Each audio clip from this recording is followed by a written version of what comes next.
Problem 56, we're taking a look at log problem first of all. It has a base of 7. I'm going to switch this to its exponential equivalent.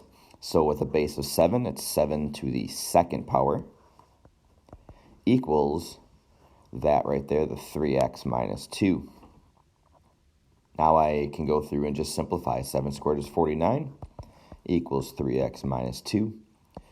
Add the 2 to both sides, and 51 equals 3x. And then when I divide by 3, I get my x then to equal 17.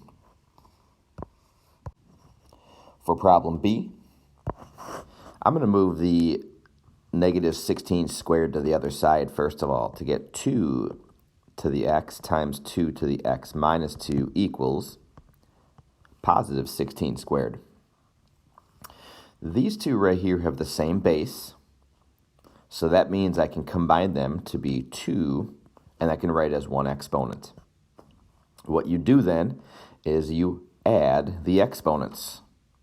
It's the same idea if I would have x to the third times x squared. That would be x to the fifth because I would add those exponents together. Same base here, add the exponents, the same idea.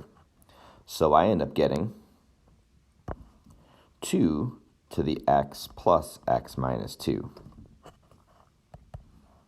The other side, I can actually write 16 as a base of 2. 16 is 2 to the fourth. So now I have 16 squared. So I'm going to combine. On the left side, I have 2 to the 2x minus 2 equals, and now power to a power rule, I multiply. Same thing if I would do x to the third squared, that would be x to the sixth. So I multiply my exponents. So I have 2 to the eighth.